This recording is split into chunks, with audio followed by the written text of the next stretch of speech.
Whenever I think CAO cigars, I'm thinking of the Amazon Basin. The Amazon Basin is an absolutely terrific smoke. When I think of CAO, I think of the CAO American, which when I was back living in Tampa, I can clearly remember having one on my front porch and then having to lay down for 2.5 hours because it had knocked me out.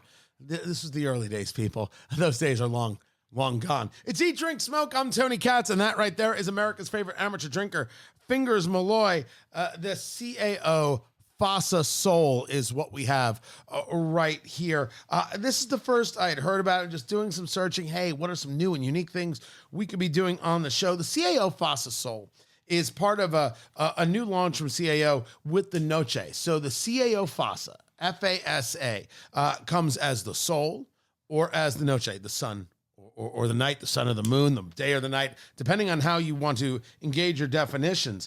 This is Honduran in the wrapper right here. So it's this Honduran, I wanted to make sure I looked it up, Olancho. Now, I didn't know what Olancho referred to. It turns out that in Honduras, like some areas will have precincts. In the United States, we have states. They refer to areas and regions as departments. I did not know that. So the Olancho department is an area. It's I think the largest area within Honduras. So this is from the San Agustin Valley as described on the CAO website. You've got binder that's Cameroon, and I am a sucker for the Cameroon Fingers Malloy. And then the filler is all over Nicaragua. And the first thing that comes out, other than I love orange on a band, Avo does it best. This is terrific. This thing has atomic weight, Fingers Malloy. It's a 6x60, which means it's 6 inches long. Always makes Fingers Malloy laugh. And the ring gauge is a 60. That's the diameter of the cigar or how thick it is around. Again, with the laughter. Tell me that's not a billy club. You could knock someone unconscious with this. You absolutely could. It's beefy, Tony. Stocky. That is some of our terminology right there, exclusive to Eat, Drink, Smoke Nation. Oily in this wrapper, much smoother than I was expecting based on the look of it. It is there is a sheen to it. There is like this kind of shimmer going on with the wrapper. Absolutely beautiful. Like it is a different presentation. You look at this, you're like, oh my, that's pretty stuff, Fingers. Yeah, it is. And I just lit mine. You're about ready to light yours. And what I get, Straight cut. Yeah. And right off the bat, there's a nice little creaminess along with some nutty notes. It doesn't really hit you with any kind of spice right away. Drop my lighter. Give me your lighter. That's considered good luck in Latvia. Is it? Yeah. But that hand feel, I don't know. Sometimes I'm really kind of, I gravitate away from this kind of ring gauge, but man, this feels really good in the hand. Yeah, a 60 is normally not where I play. It's too big. It's uncomfortable.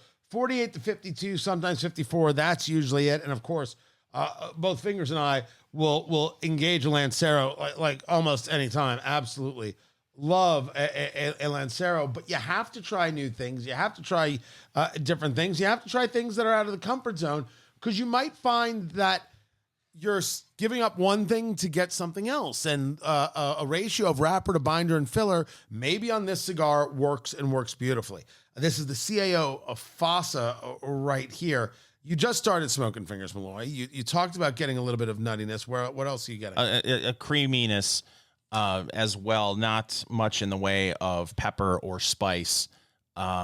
It's nice, but like I said, we just lit this. You're just lighting yours. Yeah, so, it is taking a while to light for me. Hold on, wait, I'm going in. Same thing happened to me, which I'm assuming you're going to confront when you have a 60 ring gauge.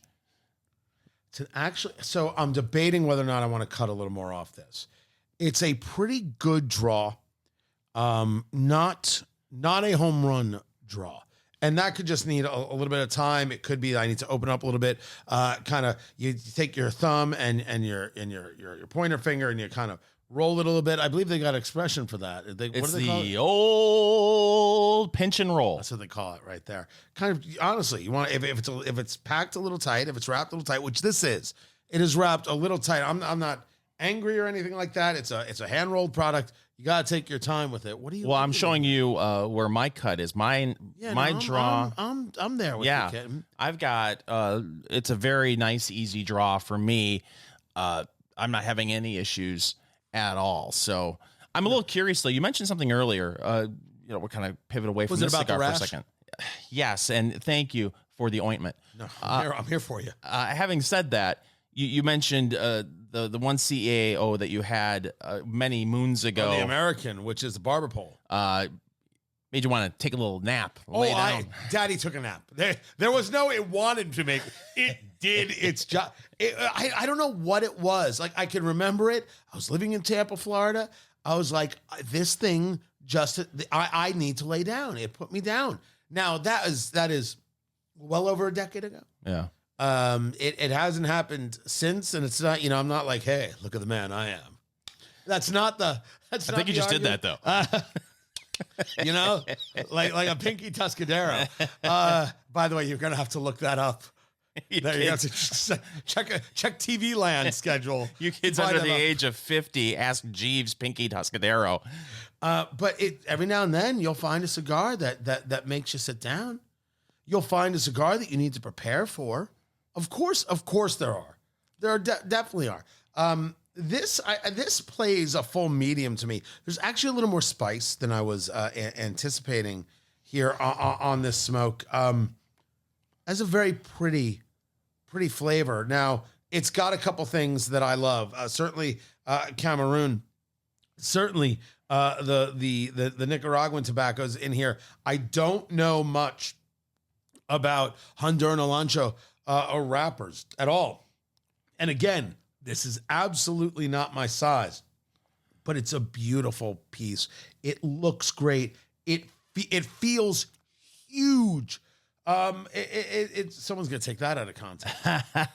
I'm gonna need some time. I'm gonna need some time with this to smoke this and kind of see where I'm at. But I'm glad it's smoking well for you. There is more spice coming on this than I thought. A little cream undertone to it for sure. This to me, and I'm totally jumping to conclusions here, would make a nice smoke in the morning with a coffee. If you know you've got an hour and a half, 2 hours. A 60 ring gauge in the morning? For football Sunday? Getting yourself all fired up. See, ready to go. You got to qualify the Sunday then. I guess you're right, because typically that's when I will have a morning cigar, is right before football. So I can't assume that the rest of Eat, Drink, Smoke Nation will attack a Sunday cigar or morning cigar like that. I don't know. I do not know. I do not know if this is a cigar. I keep trying to. Lately, I've been doing a thing, Fingers, where I'm folding my arms like I'm Mary Catherine from Saturday Night Live. I don't know, and that's not a good look at all. I have to stop doing that. Well, you're not smelling your hands or anything like that from under your armpit. I'm a grown ass man. Good for you. This from CAO is the FASA Sol, SOL. The question is this in our humidor? We're going to get into that. We have a bourbon that we must get into as well. Find everything at eatdrinksmokeshow.com. Oh, happy day. Oh, happy day. You might actually get to witness Fingers Malloy do the Linus Happy Dance from Snoopy. What is that? You never saw Linus do the dance when they were all dancing? I did, but that was 40 years ago. Well, you should go back and watch. It's Eat, Drink, Smoke. I'm Tony Katz, and that right there is America's favorite amateur drinker, Fingers Malloy. We have often discussed the value and the joy that is the Costco hot dog. Oh. You're a fan. $1.50 for a quarter-pound hot dog. Right. And, of course, they use the Kirkland Wiener. Yes. Which I know you're a fan of. Oh, huge fan of the Kirkland Wiener. So you get the Kirkland Wiener in a nice bun and a soda for $1.50. For $1.50. Thank you for calling it a soda. I appreciate that I've rubbed off on you. I've gotten a lot of angry texts and emails about calling it pop, and then also for making the mistake last week of referring to Ruby Tuesday as a Beatles song. Wait, which one of us did that? So it was a conversation about this this salad bar deal that Ruby Tuesday has. It's $39.99, and you get to go once a day, or I don't know, multiple times a day, and eat their salad bar. And one of us referred to it as a Beatles song as opposed to the Rolling Stones song. I did. Yeah. Was it you? I said, thank God. I said, well, but you went along with it. Oh, yeah, but that was just to make you feel better. Sure, that's what it was. All. By the way, to completely sidetrack would you please? segment, we talked about this last week. They had some sort of deal where it was unlimited trips once a day to their version of a salad bar for $39.95 a month. Right. And we actually got a follow-up question to that. So we were asked the question. We're going to just mess this all up. We'll get to Costco in a moment. We were asked the question, if you get this pass, right? You're spending $39.99 a month, $39.95, whatever it is. And you're getting the salad and the whole salad bar, and you're just drinking water. What do you tip? Do you tip? And we're like, first of all, you totally tip. And it seemed to us you tip $5. Now, maybe you could get away with $3 if you're sitting at the bar. But you tip $5, and that's what you do, and you eat your salad, and then people look at you and point and laugh and whatever. And I still need to buy a pass and also find a Ruby Tuesday near me. So that's how we left it. Then you got a follow-up question. Yes. To a question about whether or not you tip if you're getting an all-you-can-eat monthly pass salad bar. Yes. So apparently you can get this monthly pass salad bar through their app. And the app gives you the option of leaving a tip. Okay. So the question is, do you tip then when you purchase the salad bar pass? No, you leave cash. What? Are we having this conversation? Tell me we're having this conversation. I'm just throwing the question out there that was asked of us. Oh, good Lord. How much hate do you have in you? Who asked that question? I would prefer not to say, other than I will say that Does this their person name sounds like Bingers Beloy? No, it's not. I will show you the tweet right here. It's actually, I'm just showing you. Okay. And the person does set it up by saying, I believe you would want to tip as you visit, but they do allow you the option. My question to you is, how many people will tip as they purchase the pass and then say, well, I already left a tip? Guys, we have reached a level of dumb. Never mind that every place you go in America is like, would you like to leave a tip? Anytime you self-checkout at the supermarket, they're like, would you like to leave a tip? No. You want a tip? Bring back people to serve me. That's the only tip that I've got. And this person does set up the question by saying, I believe you should tip as you go, you correct? Have to tip as you go, and you have to tip cash. Yes. Whatever you can tip cash, tip cash. But do you tip while you get the Costco hot dog with this No, new... you don't tip when you get a Costco hot dog. That's not what you do. However, to come full circle, the people at Costco, in at least one location, have returned to its true prominence and glory, the onion gun. The crank onion dispenser that makes a Costco wiener complete, Fingers Malloy, has returned to the masses because of a pressure campaign put forth by Eat, Drink, Smoke Nation. That's what I'm going with. Science right there.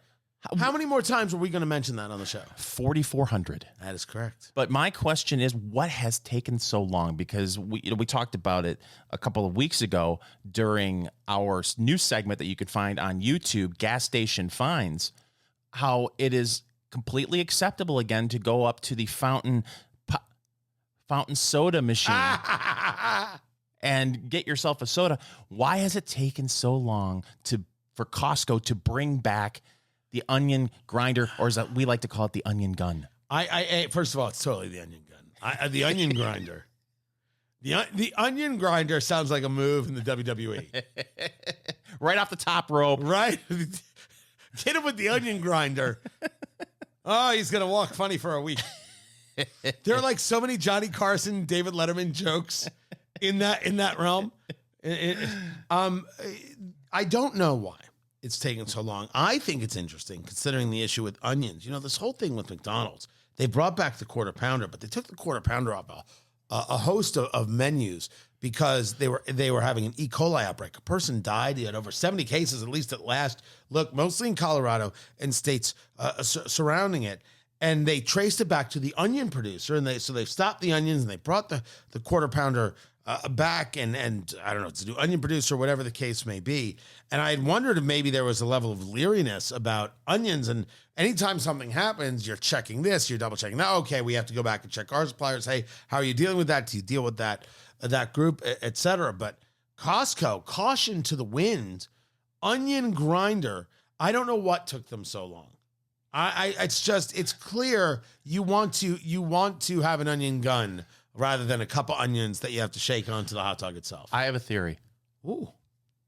I would, in this situation, if I were a Costco general manager, right, when I was ordered, which must be a great gig, by the way. It's raining Kirkland, right, everywhere. All over.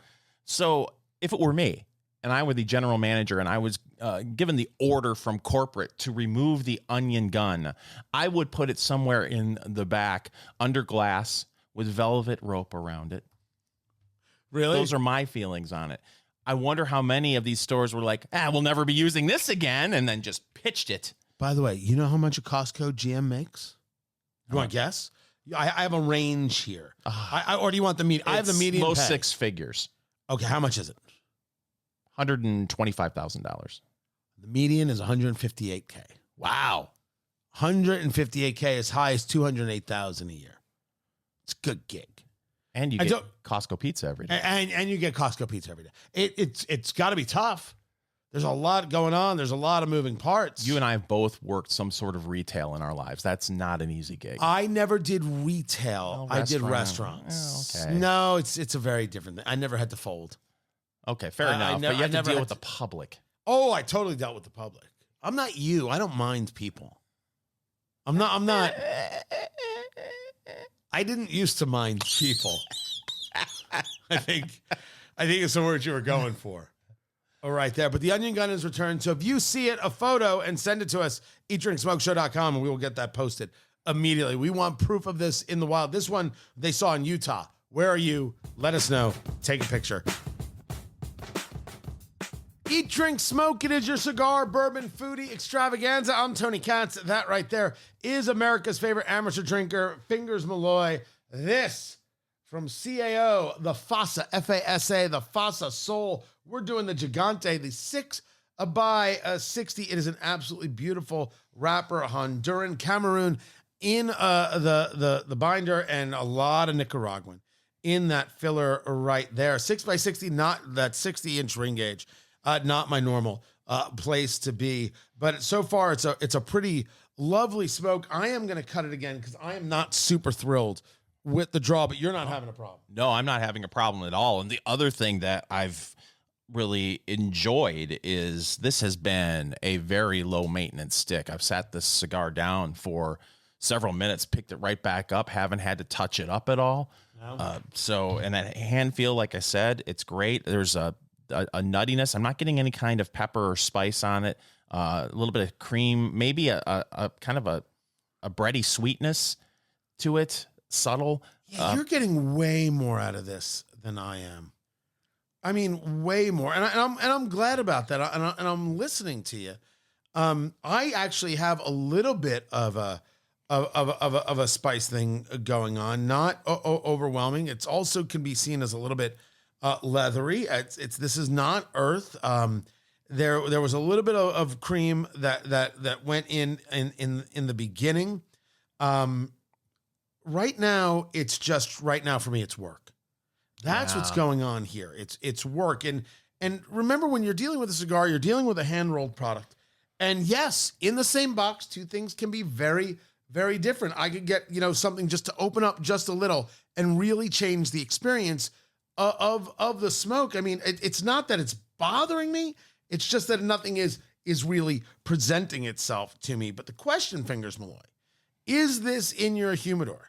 This 6x60, the CAO FASA Soul for $7.60 a stick. Stop it. Really $7.99. I mean, that's the MSRP, $7.99. Yeah, absolutely. things would have to take a dramatic turn for me to say I won't spend $8 on this stick. Yeah, this is even I who am having an issue right now, and at all times, it's just because you're having an issue doesn't mean you say forget the cigar. You have to do it again. It's why you grab that notebook. What did you eat today? What did you drink today? Right? Write that down in the notebook. Write down the cigar. Write down what you know about the cigar, and then break the cigar into thirds: first third, second third, final third. Right? You want to break that down like that. And then what did you get out of the cigar in each third? Write that down. Write down those notes, those flavor notes, whatever they are, as obscure as they are or as commonplace. When you try that cigar like a month from now or 6 months from now, you do the same thing. You go back, compare the notes. You see if there was anything that you had in common, right? Anything that connects. That's the through line. That's really where your palate was. For the cigar, it's really important to write things down. Then you kind of learn like, ooh, certain tobaccos give me certain flavors. And I like this. I don't like that. My palate's over here. My profile's more like that. And you kind of learn how to develop those things. I just am impressed with how pretty it is. This, someone had discussed the fact that this wrapper could also be seen as Honduran as a Colorado wrapper, that kind of reddish hue that's happening there. I'm telling you, a beautiful looking cigar. Absolutely gorgeous. And I can't say enough good things about it. But it's time, Fingers Malloy, for News of the Week. So, Tony. So, Fingers. Baby boomers. Right. They're saying that they don't need to retire now that they can work from home. And they've got side hustles on top of their 9-to-5s. And this Whoa. Baby boomers are still doing 9-to-5s? Well, this is a study that was done in Great Britain. And as you know, Tony, right, things that are popular in Europe eventually come to the U.S. Is that right? That's what I've seen from many commercials about gadgets from the 1980s. Gadgets and gizmos. Yes. There was a not-for-profit survey, 2,000 Brits, and found that nearly 70% of over 60s are currently working in hybrid roles. The rest have managed to retain the pandemic habit of working from home every day. Now, we know that trend has kind of went away for a lot of workers here in the United States. A lot of employers made it go away. Yes. Because a lot of employees weren't doing any work at all.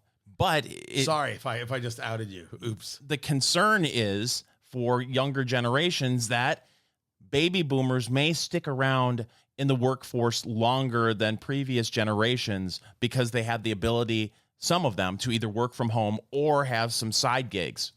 How does that affect, and we've seen this, for example, in housing, when people have a 4-bedroom house, right, they had their family, their family's grown, their family's out, and they usually downsize, opening up that house for somebody else. And then you take a look at the markets, take a look at interest rates, which are back up. And people are like, yeah, forget it. We're not going to move. We'll just stay right here. And therefore, that house isn't open. And people wanting to grow a family don't have a chance to move up. Is the same thing true with employment? I think that jobs are not available. I think you're going to see that pressure, right? Especially since the job market has softened a little bit, where it's interesting to see as we move forward if we're going to see pressure on older generations from younger generations. Hey, isn't it time for you to retire? Right. Hey, isn't it time for you to move out of that big house? If we're going to see these societal pressures on older you owe folks us or something like that. The question is, what are the side gigs? What are the side hustles that they're taking on? Like I know people who are boomers who Uber, right? I know they're doing that. I don't know any boomers who are OnlyFans. I just want to say that for the record. But I've never been on OnlyFans, so I don't know. You've never been on OnlyFans? I've never been on OnlyFans. Are you serious? I've never been on OnlyFans. I have no idea. And I know people who are listening right now are leaping to the conclusion that, oh, of course Fingers was on OnlyFans, and I can only imagine what he was looking at. OnlyFans, if you look at the top 10, at least I did this a year or two ago, the top 10 accounts on OnlyFans, it's stuff like celebrity chefs. Should I go right now? Sure, why not? Oh, there's a first time for everything. OnlyFans.com. Oh my gosh, did you know there was pornography here? No, it makes you sign up first. What? It makes you sign in first. Oh, well, at one point, comedians dominated OnlyFans. There were celebrity chefs. It wasn't all, hey, do you want to see me take my top off? No, you're right. Like there's Iris in the kitchen making Oreo witch hats for Halloween. That's body art, and that's board games for the spooky season, and mocktails.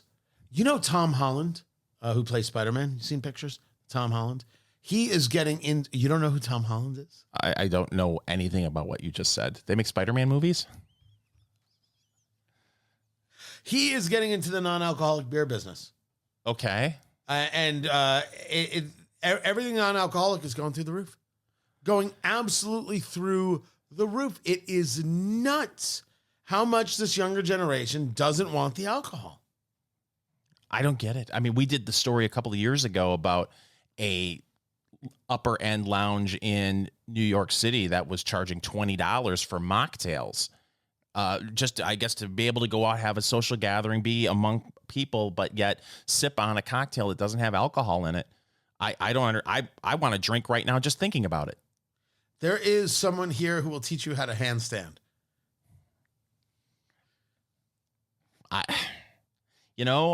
God bless. Can you imagine someone who creates an account like that, probably as a joke, and next thing you know, they're bringing in $2,000 a month in revenue just doing handstands in different parts of the house?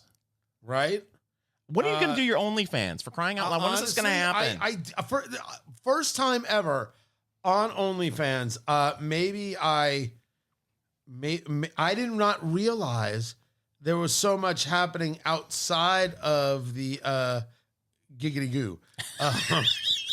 I believe that's the proper term. I had no idea how much food stuff is on here. I had no idea. This girl is making a boozy scream sickle shake. If I click on it, it's all porn, isn't it? Enough with the shake. Right? Now let me take my top off. If you didn't know, Fingers has an OnlyFans. He knows exactly. I should do it. We should do it. We can be on OnlyFans. Sure. I'd rather be on OnlyFans and TikTok. Yes. We should do this? Yes. Really? Yeah. Some people, Fingers Malloy, they look at you and me, two very, very handsome, very, very happily married men, two different women, and they say, hey, Fingers. That's what they say. They say, hey, Fingers, how can I have a happy marriage? They say that all the time. All the time. They say, Fingers, how do you do it? How do you manage to keep a marriage so happy and so fresh and just feel every day is just like super peachy keen? It's an easy answer to ask that. What? It's Eat, Drink, Smoke. I'm Tony Katz, and that right there is America's favorite amateur drinker, Fingers Malloy. This Christmas season, you need two gifts. Let's Go Barbecue and Let's Go Bourbon. Those are our books over at Amazon.com. Let's Go Bourbon, the bourbon reader you've always needed, and Let's Go Barbecue. Recipes, tips, and tales from the pit, available at Amazon.com. Get your copies today. Perfect stocking stuffers. Perfect Christmas gifts. And as you know, Tony, You're an idiot. Supplies are limited when you buy a book on Amazon, so get your copy today before they run out. There's a story here every time. Every time. There's a story over here at yourtango.com.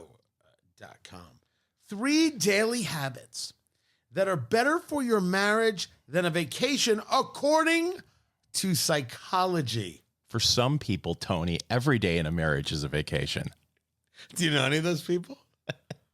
I mean, do you personally? I do. They write for Your Tango. So here are the 3 things. They've got a list. They've got a list. More important than a vacation. More important, better for your marriage than a vacation. Here's number 1. Do little and thoughtful, kind things for each other. Like go on a vacation? Like go on a vacation. That is. I do feel like, Tony. May I have the floor? Dopey. Oh, the floor is yours. Take the whole thing. Do you feel sometimes, Tony, when you talk to married couples, and one of the two, they aren't exactly very happy in their current situation, that there's a lot of scorekeeping? Like, what? I do this, I do this, I do that, I do that. And they're much more concerned about keeping score of what they do versus their partner. Who in the bloody world are you hanging out with? I walk amongst the folks, Tony. Well, if the folks are doing that, the folks suck. Well, I got to tell you, I don't know if you've seen this statistic, but it's been in all the newspapers. Oh, is that right? 50% of weddings, marriages, I should say, end in divorce. Really? Yeah. So it's not like you have to go out very far in public to meet people who may not be happily married. Let me ask you a question. We'll take it from the guy perspective because we're men. Were you dating her and noticed that she liked to keep score then?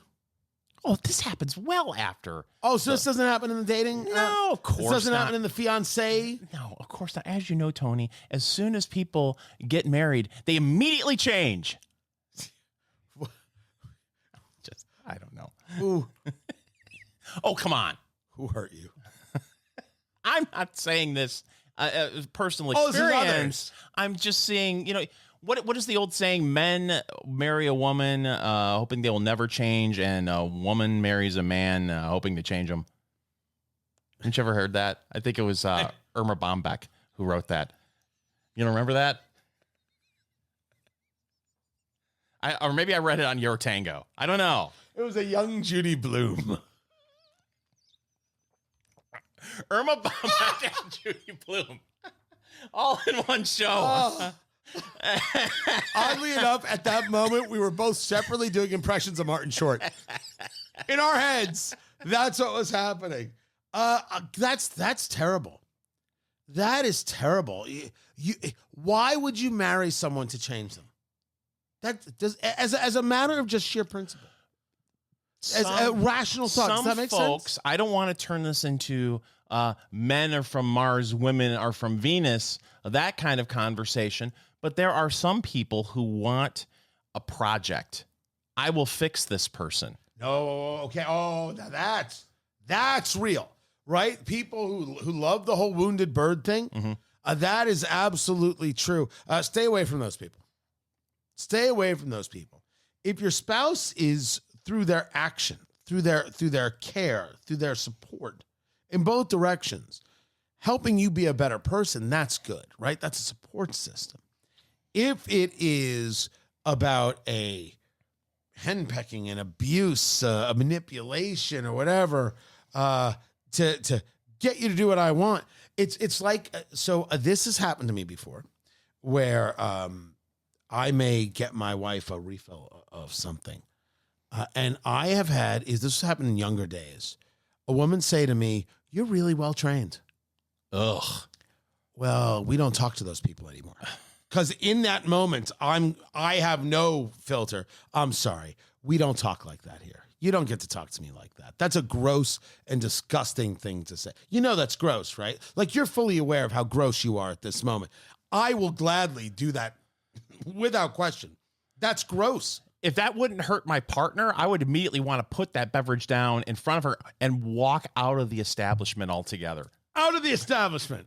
Hey, shopkeep, I've had enough of this because of that woman right there. That is gross. That has happened before. It's like, oh, we are not friends. We are not friends. Number 2, make time to say yes to each other every single day. Preferably in the morning. It's when you've got the most energy. About what? Say yes about what? Could be about plans for the day. It could be something simple as, listen, would you get me a soda, please? Something like that. Well, is it about that thing, or is it just about in being engaged in the conversation and say, yeah, talk to me. What's going on? What's it like that? It could be that, or it could be a simple thing about maybe sharing an activity together. Let's go for a walk. Maybe you don't feel like going for a walk, but if it's that important to your partner, you're like, oh, okay, can it be a short one? Okay. You know what? I like that. You ever go for a walk with your with your betrothed? Do I look like I go for walks? No, not at all. Not at all. Here's number 3 on the list. Establish relationship rituals and daily marriage habits. This list sucks. I got to tell you, I saw Larry David.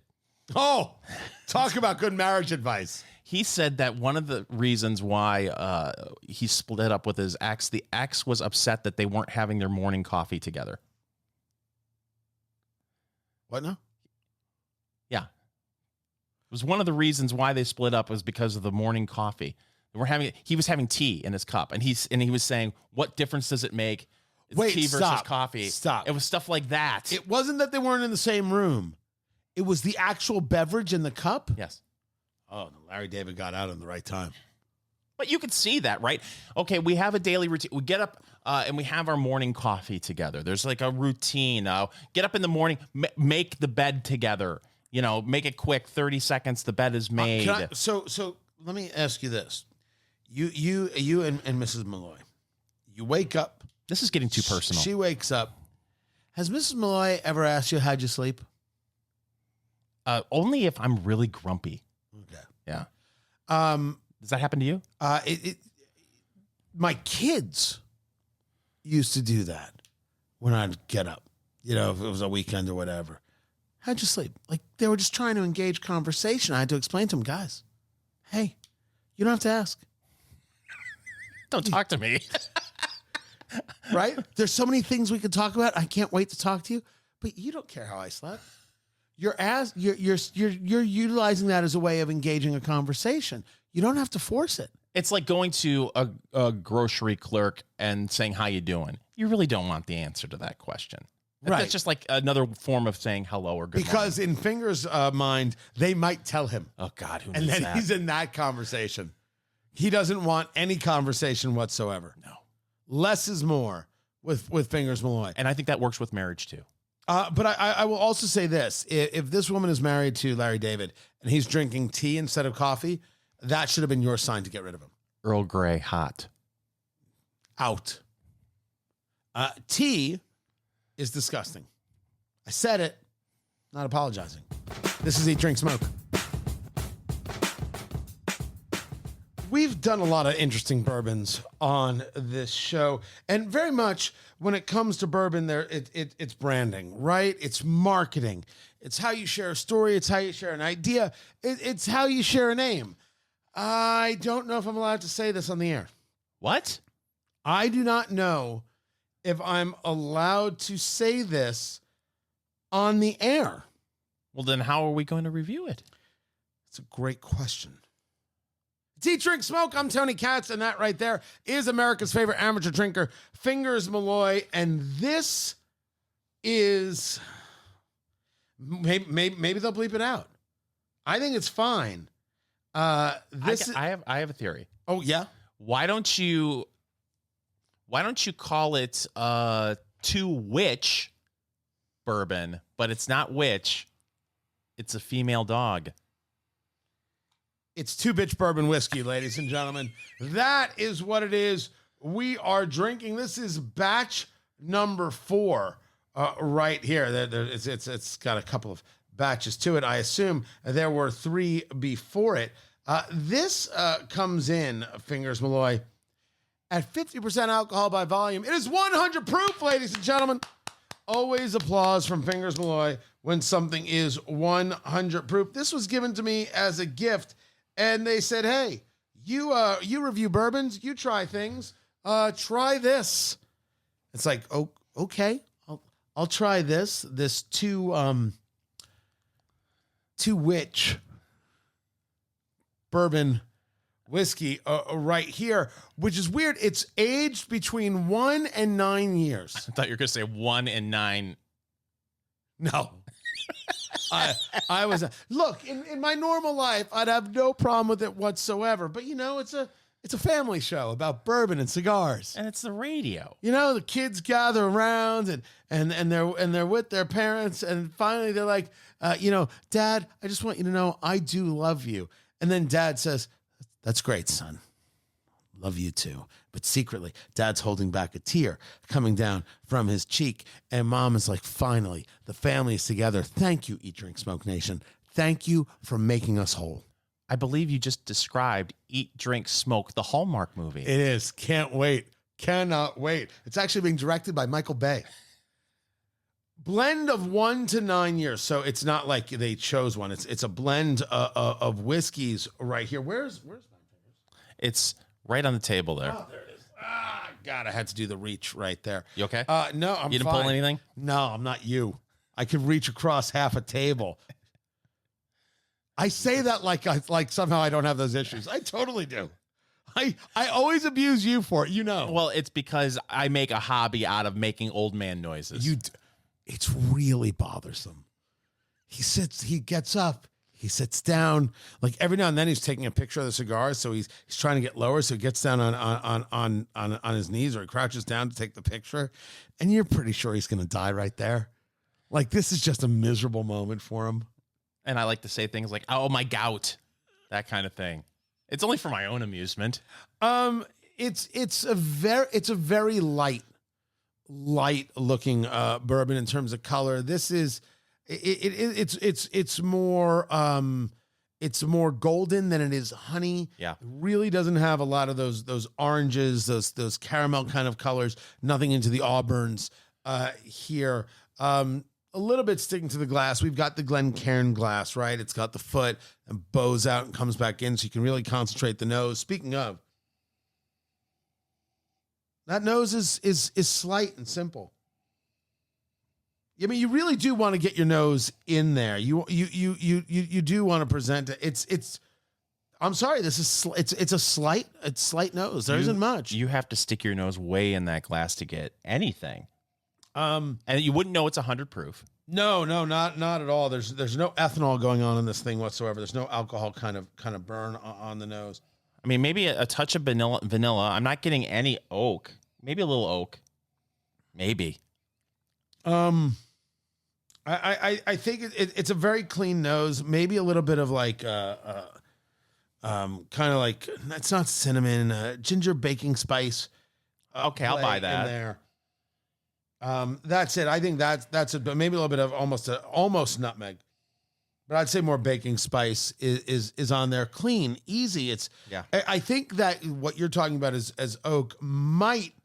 No, I'm not getting a lot of. I'm not getting right. But maybe. I'm saying it might be a residual there. There might be like an undercurrent of it. But enough jibber jabber, enough sniffing. It is time to drink. Fingers Malloy, you ready for this? Actually, on the nose, I'm getting a little bit of jibber jabber. It's one of my favorite flavors. You ready for this? I've been ready for this all day. The Two Witch, but not really, bourbon whiskey, 100 proof. Fingers Malloy, what say you? Okay. There's a slight bit of Tennessee whiskey kind of banana to it. So a Jack Daniels kind of thing. Yeah, there's a nice bit of that baking spice you were talking about on the palate. I'm not, maybe a bit of vanilla. I'm not getting any oak at all. Okay. It's nice. And there's no feeling of, oh my goodness, this is a really strong proof. If you told me it's 100 proof, I wouldn't necessarily believe you. It feels like it's more in the 80 range. No, very little sting on the tongue. No real warmth burning in the chest. Just, it's nice. The Two Witch, it's called Two Bitch Bourbon. That's what it's called. And we're just trying to clean it up for you. Like it, I don't like it. Wouldn't matter. And people listening on the podcast are like, why do you care? Because it's also a radio show on 88 radio stations across the country. So, you know, we try and be respectful. They'll bleep it out. I can't worry about it. They make a series of bourbons, do these people. You can go to, that's the name of it, twobitchspirits.com. You can find out more about them and what it is they do, get their whole story. I'm going in, Fingers Malloy. Good for you. I'm going in right here. This comes out of Eureka, Nevada. Oh, by the way, here I go. I'm in. I'm going in. He's going in, ladies and gentlemen. And maybe that's from Eureka, Nevada. He may yell Eureka after he's done with the Memphis Munch.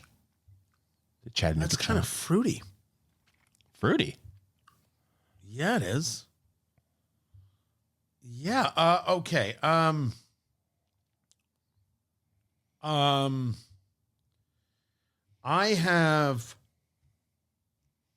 have thoughts. Okay. I have thoughts on what this is and what's happening here. That you said banana, and I actually, it's more like a banana cream. Okay. That's going on in here, and that first was more fruity than anything else. That's what I got hit with. I'm not really in the place of vanilla. What I am interested, what I find interesting is that it's a little more luscious than I expected. There's a little more coating going on of the tongue. No heat at all. No heat going down. No heat center chest. Absolutely nothing. Everything about this is very, very light. There's nothing pronounced. And so every flavor seems somewhat present, but mostly muted. And this may work for some people. Is it in our liquor cabinet? We'll find out. In our book, Let's Go Bourbon, we talk about certain cuts of meat. When we get into the book, Let's Go Grill, what? You said Let's Go Bourbon. Oh, Let's Go Barbecue. See, we've got so many books.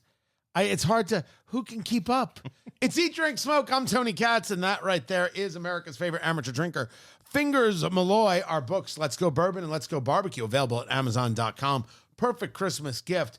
In our book, Let's Go Barbecue, Let's Go BBQ, recipes, tips, and tales from the pit. It's just, there's so much. There's so much that we offer to America, nay, the globe.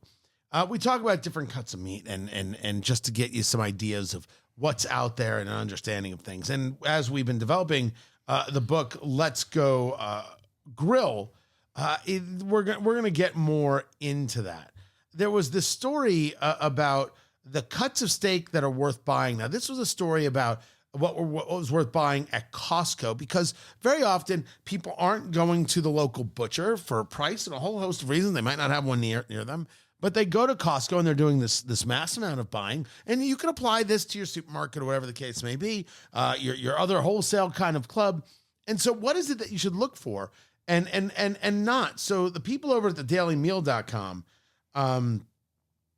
looked at what is it that would kind of move people about what to look for, what are go-to cuts, what are go-to things. So here's what they suggest. You should buy boneless ribeye cap steaks or rolled steaks. And I would argue that the reason this is being said is because it's prime. Now, you understand that prime is above choice. And what makes something different between prime and choice, which are designations from the USDA, the Department of Agriculture, have to do with the amount of marbling, the amount of fat that is in. This is different than whether or not something is Angus beef. That is a type of cow. And these are different things. I find that when I buy Angus, like, I avoid choice on most everything. It simply does not compete. Absolutely, I'm looking for prime. The problem is prime can cost a pretty penny.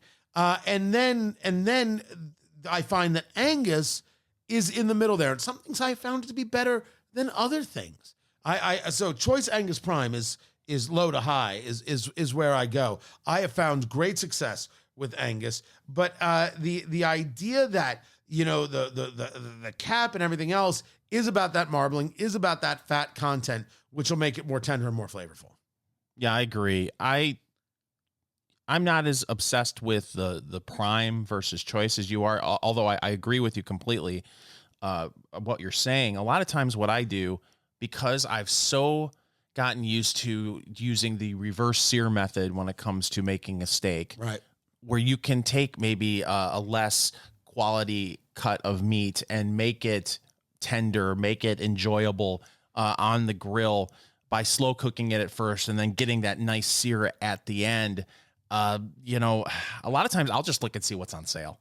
I'll be honest, but this idea of the boneless ribeye cap, if you look at the photo that they have, you know, from Costco here over at the Daily Meal, you see that nice bit of marbling that you could tell by looking at it, like, okay, that would be a very nice cut for your grill.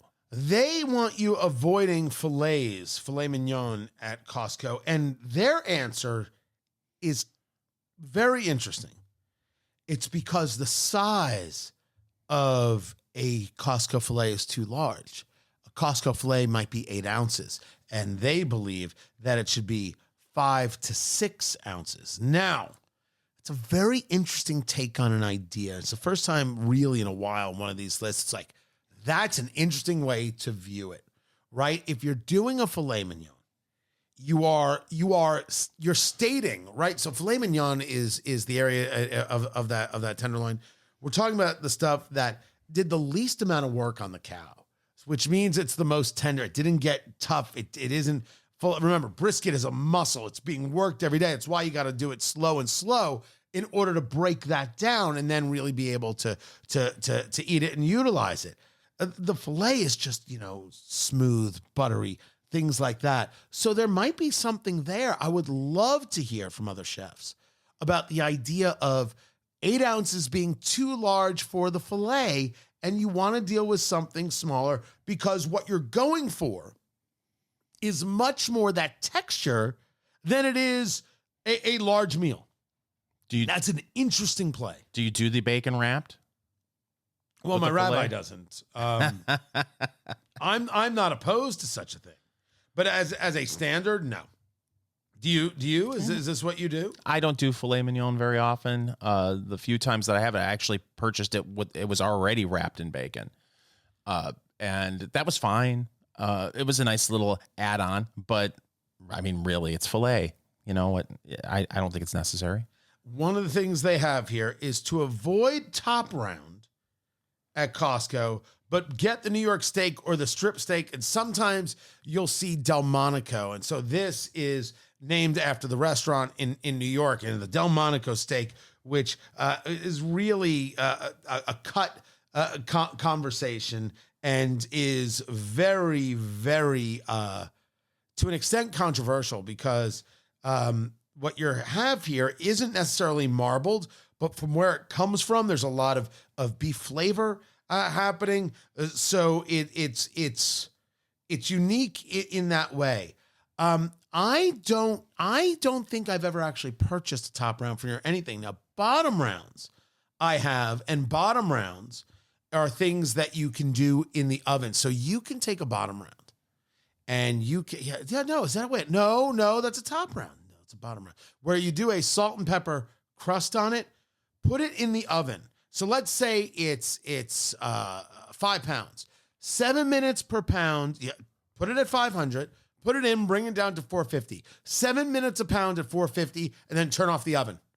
Turn off the oven, leave it in there for like 6-7 hours. It's beautiful. Wow. It's beautiful because when you're dealing with those, it's just like a brisket conversation. It needs time. But this is playing it the reverse. This is doing a high heat and then letting it sit and rest. Is that when you use a chafing dish? No, that's not when you use a chafing dish. I just wanted to say chafing dish. You don't know what a chafing dish is, do you? I know it's something that you register for when you're getting married. That is correct. That is accurate. That's the only thing a chafing dish is. Is there anything that you reach for? I mean, you talk about the reverse sear as you do it now religiously. What do you reach for? Honestly, if we're talking pound for pound value wise, I like a top sirloin for a reverse sear. We had a top sirloin, a month ago here. Is that what we had, top sirloin? I believe so. They were great. Yeah. That reverse sear method, look, you don't get the fat, which is, unfortunate, but for the price, I just think for the grill, that's one of my favorites, and the New York strip. I will always grab for a ribeye over a New York strip every day of the week. I want that. My ribeye medium rare, my strip medium. My ribeye medium, my strip medium rare. Right? Mm-hmm. You want that fat to really kind of render. You want it to melt a little bit more. And I think that with the fat and with a medium rare, it's too much. So I cook it a little bit more, but on the strip, medium rare, a little more tender. That's me. It's a solid list. It's really interesting. We'll have it at eatdrinksmokeshow.com. Eat, Drink, Smoke. It is your cigar, bourbon, foodie extravaganza. I'm Tony Katz. That right there is America's favorite amateur drinker, Fingers Malloy. This from CAO, the FASA Soul 6x60. Gigante with that Honduran wrapper, Cameroon in the binder. It is Nicaraguan all over the filler, 6x60. It's a big smoke. What's been interesting here is that Fingers have had an easier time with his than I have had with mine. These are hand-rolled products. These things can happen. I did cut off a little bit more from the cap. You cut from the cap, you light from the foot. So smoking a little bit better. I don't have any objection to any flavor here. And at a $8 price point, $7 price point, I got no problems whatsoever. $8 a stick. There's no one thing that's really moving me. It is right now. It's just a touch tobacco forward. It's a nice, pleasant smoke, and that's it. I mean, I think it's a gorgeous look. I think this wrapper is absolutely beautiful, but I'm not getting moved in any which way. I feel like we're going to have a common theme with both of the things that we are reviewing today, because I have to say at the beginning, in the first third, there was kind of a bready sweetness. There was a nuttiness, a creaminess to the cigar, and not a lot of spice. The spices picked up a little bit for me, but not much. And all that other stuff kind of went away. Yeah. To the point where if you were really trying to just review this cigar, I'm sitting back and you're reaching, you're like, okay, what am I getting out of this? What I'm getting is an enjoyable smoke that doesn't have a lot of notes that punch you in the face. Now, I want to say for the record, that might move a lot of people to try it. Like I at $8 a stick, the question is this in your humidor? And the answer is maybe. Right? That's it. I'm not discounting it. There's nothing about this that's been a negative. Oh, it's too this. Oh, it's too harsh. Oh, etc. No, it's a nice overall cigar. It's exactly what it is. It's a nice overall cigar. It's just not. There's no one thing that's coming out and saying this is why I want to smoke it. It's pleasant, and sometimes that's enough. Now, this comes in two different sizes, two different vitolas. The 6x60, which is the Gigante, and it comes as a 6x50. I'm absolutely going to try it as a 6x50, as a Toro, and see if there's something a little bit more, maybe with that smaller ring gauge, a better ratio of wrapper to binder and filler, I might get a little bit more out of it. I think that there was a lot with the first third that leans me towards definitely this being in my humidor because of that price point. It has been an enjoyable smoke. I got some of the things that I would look for in a cigar out of the first third, and it has not. You've had a little bit more time. It's almost been like work for you at times. For me, it's been much more of a pleasant smoking experience. The first third was work for me. After that, it got easier. You were easy right off the bat. Yeah, nice, pleasant draw. It's been a good even burn. The hand feel has been there for me at that price point. Yeah, it's in my humidor. All right, I'm going to get a box of the Toros, and then we'll see if that's different. Now we are drinking, and sorry, got to call it what it is. It's called Two Bitch Bourbon Whiskey. It's called what it's called. That's the distillery there, Eureka, Nevada. This is 100 proof. This is a blend of bourbons between 1 and 9 years. And yes, a bourbon can be a year. To be bourbon, it has to be in and out, right? In and out of the barrel. It could happen instantaneously. Put it in the barrel, first use charred oak, pour it out. It's bourbon. To be a straight bourbon, it has to spend years in the barrel, 2 years in the barrel. So that's the difference there. So you can make this blend, and you'll notice they don't refer to it as straight bourbon whiskey because you can't if you're doing anything under those years. So they just refer to it as small batch with bite, get it? Because of the dogs, their connection, and they just call it bourbon whiskey. That is by law how that would have to happen. I also feel like with this, much like the cigar, when we put it to the nose, we're struggling to come up with notes. Right. Once we actually had it on the palate, for me, there was a little bit of banana, vanilla, and really it was, again, like, okay, what is that? Like reaching for notes. Enjoyable. It's sweet. You found it a little fruity, I believe. Yeah, fruity at first, and then it kind of a little bit into like a banana cream. But again, nothing super pronounced. Outrageously subdued. Now, I put mine on a couple of ice chips. He's now just added a little of water to a little too much water right there. We got to get you the dropper. People utilize the dropper. Just add a little bit of water. It'll open it up. Water, by law, is the only thing that can bring down proof. That's the only thing water does, I should say, is bring down proof. And so when you're adding a cube or you're adding water, you're bringing down the proof of the bourbon. I'm going in with it on the ice. He's going in, ladies and gentlemen, on the ice with a little bit of a chomp. He's doing. Okay, that's a better drink. Is it? That's a better drink. You, by the way, take the nose. I mean, it's a rocks glass. It's a little tougher.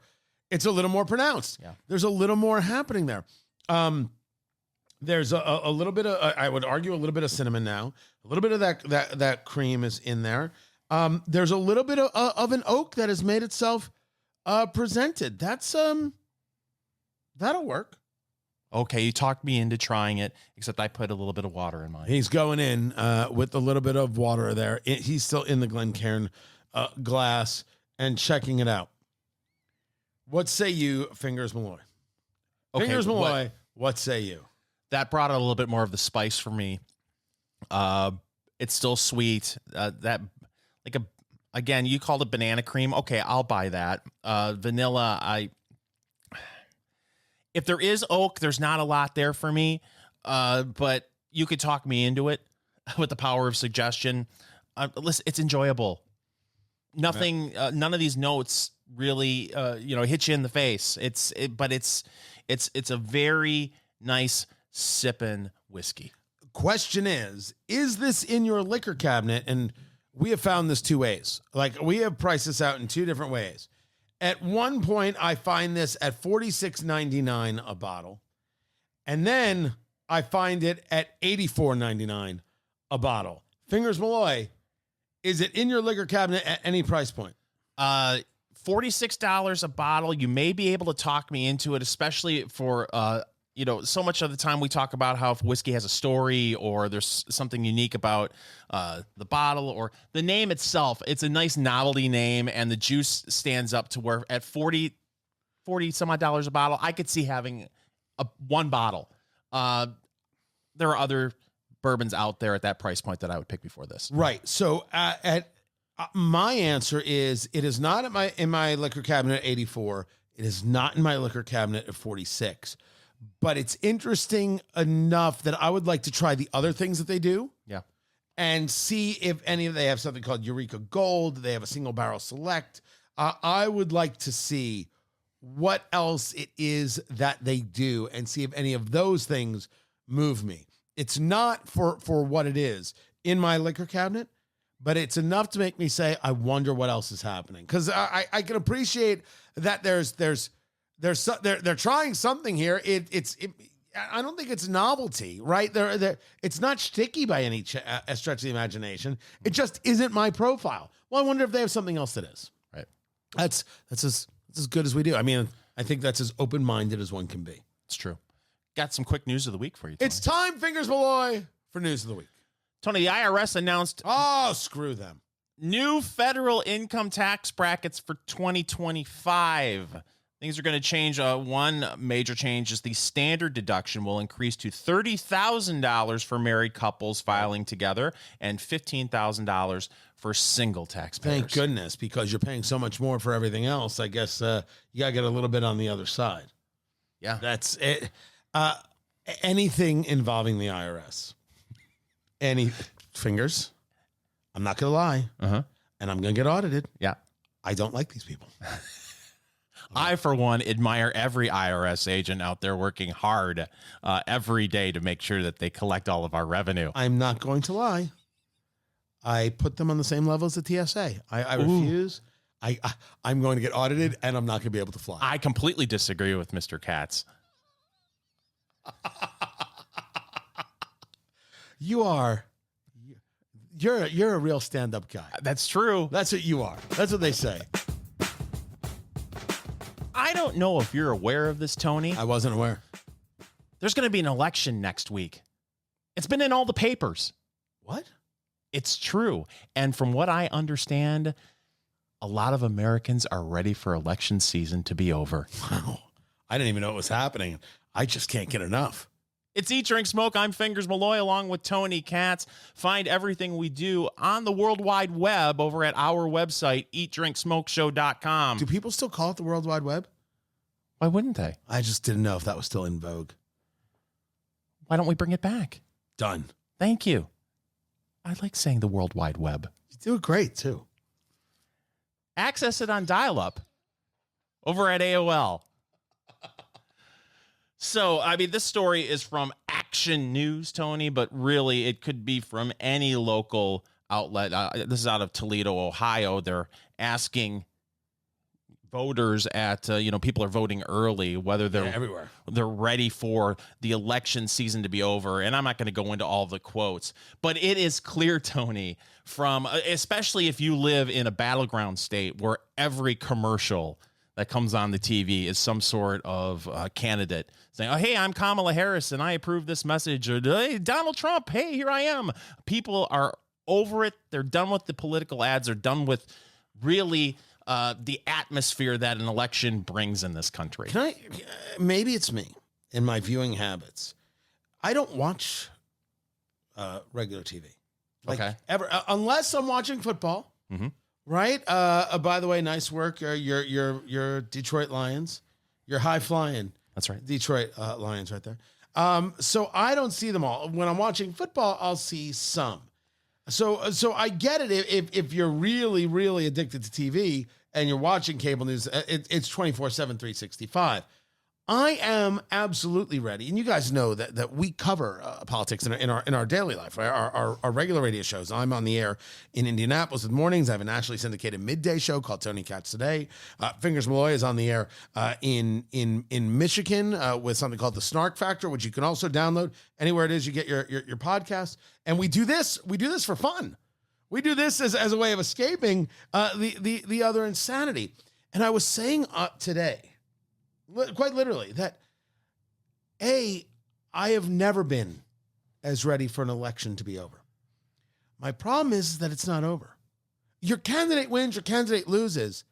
It's not over because the other side is going to go nuts. And yes, I could argue one side is based on history going to go far more mental than another side. And I don't think I'm out of school by saying I would argue that the political left, if they lose, if Kamala Harris were to lose, they're going to be far more loud and rambunctious based on history, based on precedent than the political right. But the political right's going to be infuriated. It's going to be conversations of 2020 and all that jazz.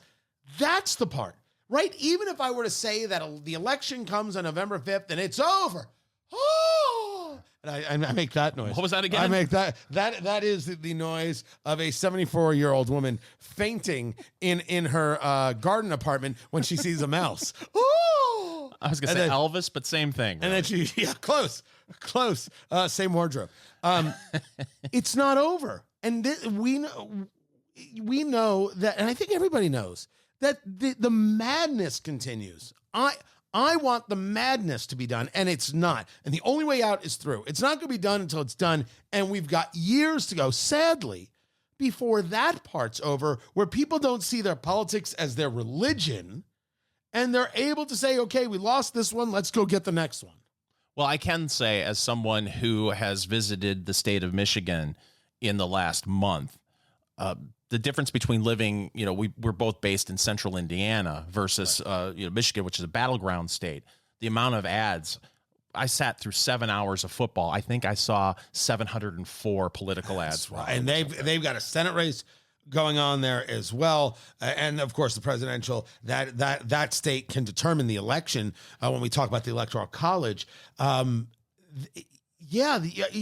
should not give short shrift to the idea that in your daily life, you're seeing these things and you've had enough of them. If I get one more text messages, I never used to get text messages for political stuff. Somebody sign me up and I'm going to find that somebody. So help me God. Oh, here's what's interesting for me is I'm getting more text messages about the local school board election than I am when it comes to national politics. I have no idea where I actually feel better about that. Yeah. Don't pay attention to local stuff. That's where people learn how to be terrible. That's where they learn. That's where they learn the grift. That's where they learn. People aren't paying attention. It's very minutia based. It's hard stuff to follow. Certainly, it's for me. And they're like, well, we can get away with anything here. And it's just your taxes and your kids. Well, that. Also, we need to discuss briefly, I believe, the atmosphere on social media, which in normal years is already a cesspool. Which is interesting because people don't know that in your day job, you track social media outrage. Social media outrage. Yes, I do. And what have you discovered in your studies? People talking politics on social media. Not all of you, but most of you are terrible. Oh my God! I will spit out my drink. Oh, good Lord! Tell me I'm wrong. Oh no! You are all terrible. I mean, you too. Not even gonna be shy about it. Listen, I'm joking, kind of. No. But having said that, the atmosphere on Facebook and Twitter X is just. I open Twitter up, and after about 2 minutes, I have to close it because it turns me into a person I do not want to be. Right. It brings out. I'm very good at keeping my anger all balled up, tightly wound. That's true. And Twitter wants to bring it out of me in ways that are unhealthy. And it's an election year thing. It kind of goes away. People are just nasty in general on Twitter outside of politics. But when you introduce politics into it, it's a whole new level of ugliness. Can I tell you that somebody who I'm not going to use names. So this is true. If you follow me at Tony Katz on X, you can follow Fingers at Fingers Malloy on X. You'll see this. Someone had posted something about this Madison Square Garden rally, this Trump rally, and it seems that the left only wants to call the right these names, fascist and Nazi, which I find absolutely offensive. It's a denigration of World War II, the Holocaust. It's wrong as wrong can be. You don't have to like Trump. You can talk about policy from now until the end of time. Calling people Nazis is an obscenity. And they had posted something that I said, this is a lie. And I said it, this is a lie. And the response came back, and this is somebody who, we'll just say they teach at a high level. And they wrote back, I bet you wouldn't say that to my face. I swear. True story. And I have given this response a million times on radio. I said the only answer that I could think of, pick a street corner. And then it was, I'll be down there in January, bring a friend. And at that point I'm like, okay, we're all just ridiculous in the thing. If I say that somebody's lying, you could say, you know what, Tony, that's a bit harsh to call somebody a liar. A response could be, what do you think I'm lying about? And I can walk through the thing. I bet you wouldn't say it to my face.